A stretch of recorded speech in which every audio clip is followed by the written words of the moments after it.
well, we'll pretend like we're not controlling it, and we will shift over to the news of the cartoons so that you are informed. You are well informed about what is going on, and you can share it to your friends, and you can tell everyone else, and you will know why animation is important.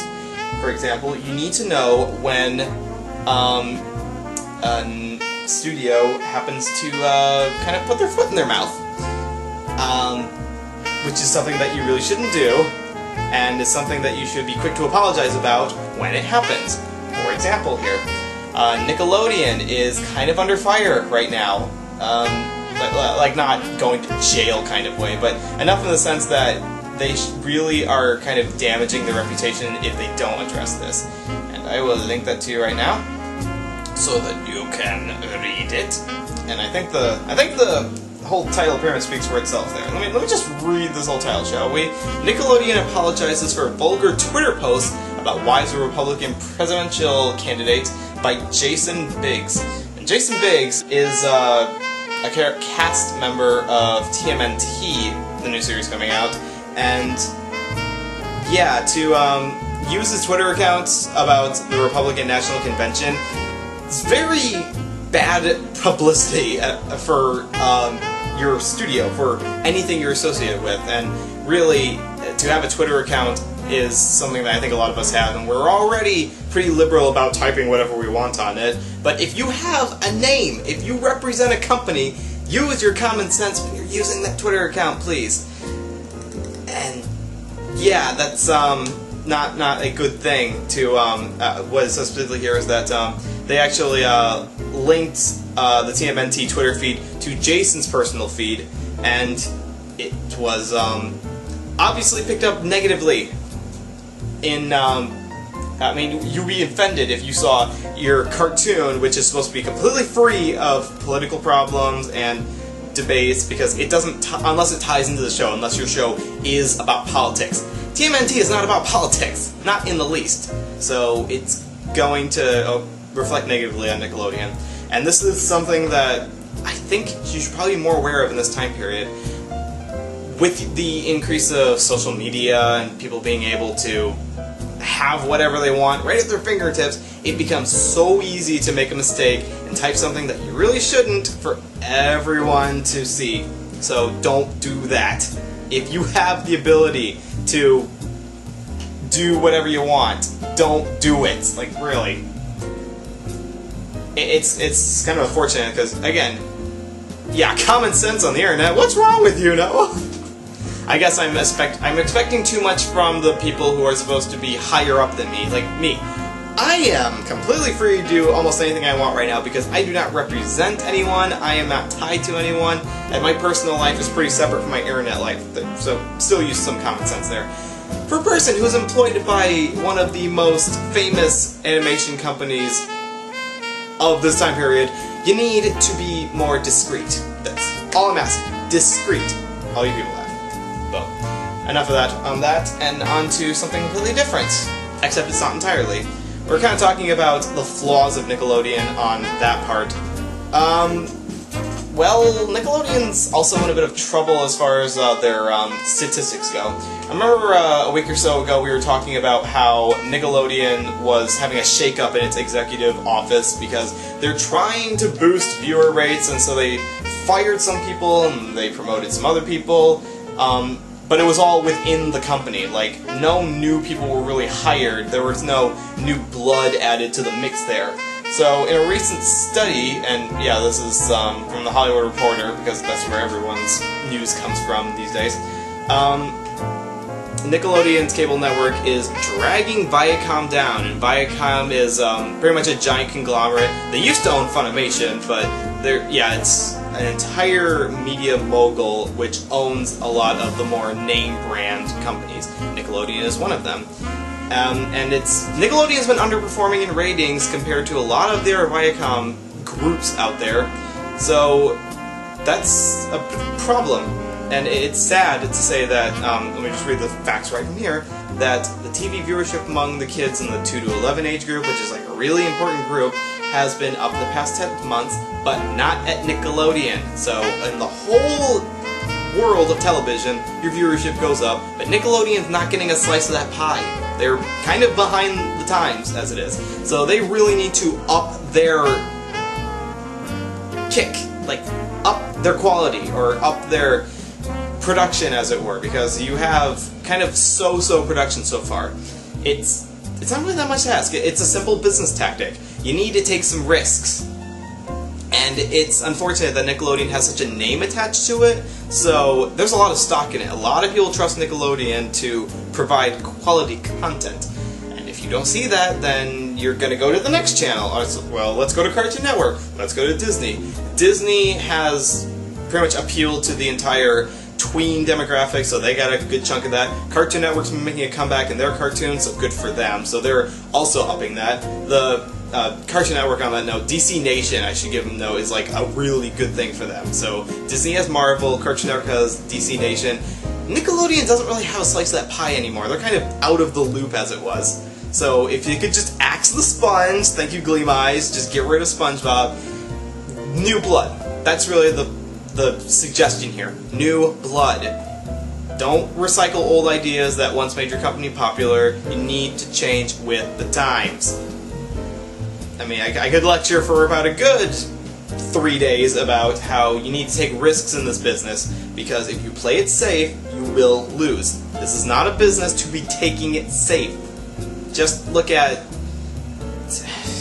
I'm going to think of an example here. Look at direct-to-video foreign imports that are like ripping off the covers of famous Disney or DreamWorks films. Or just look at people who just play all their series safe, don't take risks, and are completely insignificant to the grand scheme of things. Nobody remembers those series. The ones you remember took risks. Who Framed Roger Rabbit, that was a big risk, and it paid off big time. It could have failed, but it paid off big time.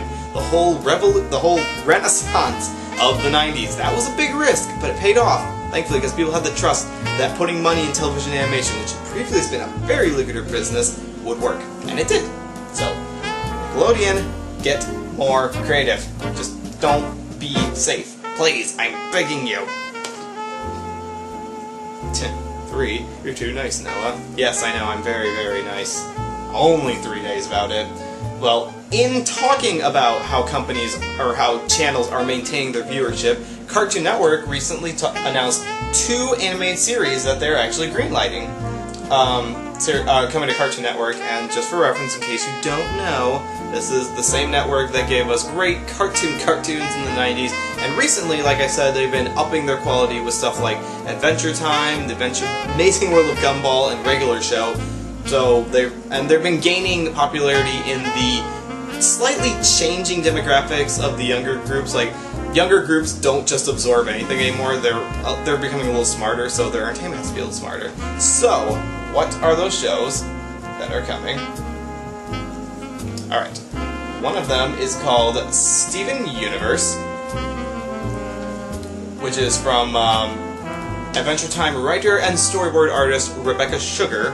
Another show called Uncle Grandpa from Emmy Award nominee Pete Brongart. I know I butchered your name, I'm sorry, Pete. Was started pre-production, are currently slated to be coming out in 2013, so in about the next year will be coming out. So not available for obviously the fall season, but in pre-production, so in about a year from now you'll be seeing the commercials all over Cartoon Network. And, okay, synopsis. Steven Universe is a coming-of-age story told from the perspective of Stevens, the youngest member of a team of magical guardians of the universe. I don't know if that's tied into the DreamWorks film, Guardians of the Universe, or no, Rise of the Guardians. I don't think it is. But anyways, and now Uncle Grandpa, I kind of like that title, just Uncle Grandpa, is based on an Emmy-nominated short of the same name and follows the exploits of Uncle Grandpa, everyone in the world's magical uncle and grandpa. So kind of a paternal figure, but it's like Willy Wonka mixed with Gandalf from the sound of it. That does sound really cool. And so they're based on the creators have had involvement in Cartoon Network for a while. I'm not looking over the resumes here, and both Rebecca Sugar and Pete Brongart have been in the Cartoon Network business for a while, so it's good to see them rising a bit more in actually creating shows rather than just storyboarding or directing them. And this is also going to be new stuff coming out. that's not just a sequel or a continuing season to a previous show, so I'm really excited about that. I'm glad to see that we're getting new material out there. And in animation, no less. My god, thank you, animation! Not live action, not reality shows, but glorious animation! I know, we all love it, don't we? We love it so much! Papa Smurf, there's a good way to describe it. Although Papa Smurf didn't quite have the badass factor. I'm hoping that Uncle Grandpa has badass in him. Like, don't even have to use the term badass, but just like badass Uncle Grandpa. It's like you know Uncle Grandpa? Uncle Grandpa's a badass! I probably should censor myself there, but I'm not going to. So it's gonna be interesting, and I don't really have any more details except for the synopsis, so keep an eye out for these ones, and I'm sure as production stills and stuff come out, that we'll be keeping an eye on that one, because that's what we do here. We here at Cartoon News keep an eye on all the cartoons because we have nothing else to do. No, sorry, that's cynical, let's not say that. Anyways, a quick run through on the another update, really quick update here that DreamWorks actually has. Great, we've switched from Nickelodeon to Cartoon Network to DreamWorks. Yay for us. And this has to do with not television shows, but movie releases. And this is going to be kind of a big update because, as we talked about recently, DreamWorks stopped their partnership with Paramount, like the Big Mountain Paramount, and switched over to Fox. Fox distributors. So they're going to be putting out some new stuff coming up very soon. Well, not very soon. Over the next 4 years is what their plan is. But yeah, DreamWorks is getting creative. Thank you, Chaos. There is a lot of hubbub in the DreamWorks community, and if shifting to a different distributor gives them hope or gives them a better ledge to produce better material, I'm okay with that. I had no bias towards Paramount or against Fox, so that shift didn't really mean anything. I don't think it did for anyone. So, as far as the release dates go, because keep track here. Everyone, get out your pens and pencils, or you could just Google this, I'm sure. But anyways, here's the list of upcoming animated films from DreamWorks Animation up until 2016. Okay, The Croods, which is a film by Chris Sanders, and it's about like the birth of humanity, is coming out on March 22nd, 2013. So coming up for the spring upcoming. Turbo is coming out on July 19, 2013, so for the summer for next year coming out. What we talked about a while ago, the Mr. Peabody and Sherman CGI film is going to be coming out November 1st, 2013. So soon after acquiring the Sherman and Peabody characters, they made a movie out of it. Yay for them. Me and My Shadow, this one I'm really looking forward to. This is coming out in March 14, 2014. So from here on out, it's up into past 2013. But keep an eye on that one, because I think that one will probably be like, I can't even think of an equivalent to it, but something that's really fun to watch, but really toys with your imagination, so keep an eye on that one. How to Train Your Dragon 2, because a TV series wasn't enough, that's coming out June 20th, 2014, but we'll be keeping an eye on that one. Happy Smek Day, I know we covered this a long time ago, like a month, or 2 or 3 months ago anyways. Specifically, I remember I saw this because its voices are going to be Rihanna and Jim Parsons. I think I'm putting that right. And that's coming out November 26, 2014. On top of that, we also have those wonderful rapscallions, I suppose. Yeah, rapscallions. The Penguins of Madagascar, and they're getting their own movie on March 27, 2015. Like, we're looking way into the future here. So, those guys getting their own movie. Again, a TV show wasn't enough. They also need a movie. Okay, on top of that, also Trolls, which is just the working title for this one. We don't have like a full synopsis or even a title yet, it's just the working title. That's coming out June 5th, 2015. On top of that, this is the acronym BOO, which is the Bureau of Otherworldly Operations. Appropriately a Halloween movie, coming out on November 6th, 2015. So right after Halloween, but oh well, anyways. And then we got Mambai Musical. This is again the working title for it. I don't really like that title, Mambai Musical. Kind of like High School Musical, but in an Aloha Boy. Anyways, that's coming out on December 19, 2015. So in the Christmas season, 3 years from now, you can get films set up. We're not done yet. 2 more to go. Kung Fu Panda 3, March 18, 2016. And How to Train Your Dragon 3, June 18, 2016.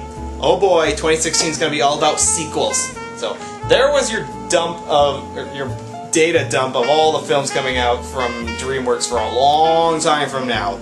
I hope you all are as hyped as I am that they have a plan set up.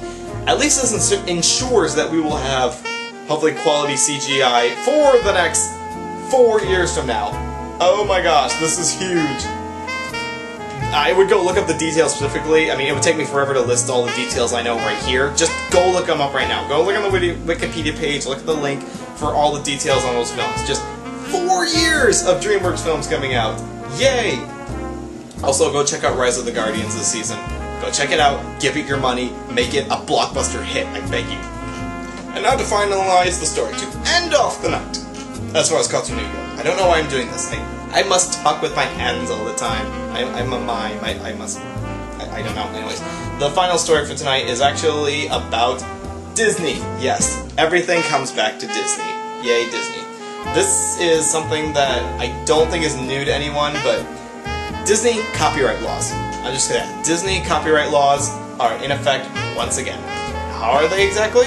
By suing people! Yes, Disney has decided that because they do not have enough money in the world, they are threatening legal action against this, let me pronounce it right, Bright Spark Entertainment over what Disney terms misleading budget. DVD releases are packaged to look like they're animated films from Pixar films, and sold out for the cheap. Like I said before, these are foreign film producers who make low-budget CGI films, and then the posters for them are made to look similar to a big-budget Disney, Pixar, or DreamWorks film that come out recently, and then they slap it out on Walmart shelves for really cheap. So the plan is that people who are just in a rush to get a movie will see the cover, think, oh, it's close enough to the original, or not even notice that it's not the real thing, grab it, buy it, and by the time they get home and realize they've been gypped out of a good purchase, it's too late. So that's basically what has been going on forever. Like, you can look all the way back to the early 90s, and you will see cheap versions of Pocahontas or Aladdin or Beauty and the Beast that have, they look very Disney-ish, but if you look at the art style, it's like, this is not the one I'm looking for. I'm not going to pay for this. So apparently Disney's finally taking legal action against this. I mean, let me just list off some of the stuff here that the Bright Spark. You're not worthy of that title. You're not.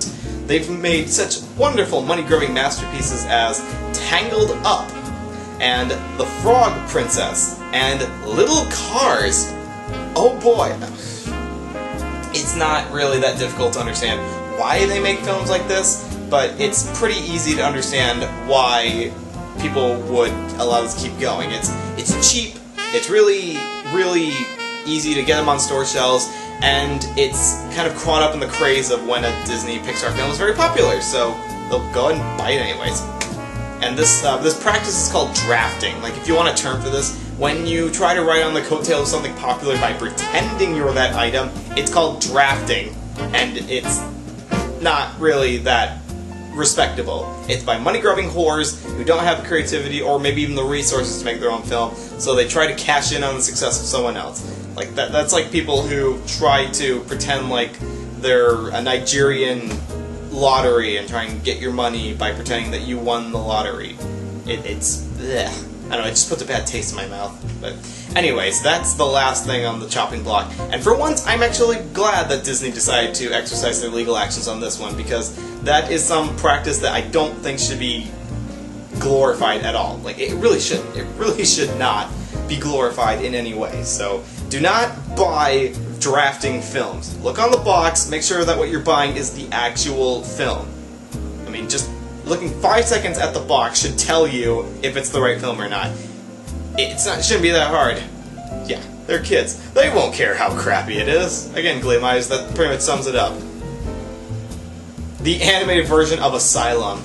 Yeah, I don't think that there's any better way to put that there. Just bad, cheap, lazy. Not gonna work. Yeah, they do it for DreamWorks films. They do it for any big budget release animated film, and fortunately or unfortunately, Disney, Pixar, and DreamWorks are the 3 big contributors to that right now. Maybe they'll try and rip off Sony Entertainment in the future, I don't know. So that's the last of that, and stop ripping off people. Stop using your Twitter accounts badly, people. Stop being uncreative. Take risks. That's the message for tonight. Take risks, dang it. That's my title for this week. Take risks. Because if you just play your cards safe, if you just rip off popular people, you're not gonna do anything. Get out there, make yourself known, and for the love of all that's good in this world, don't go up against the mouse. Disney will choke a bitch. And you will not come out of it alive. Ever. And that's the end of it for the night. Thank you very much, and have a wonderful day.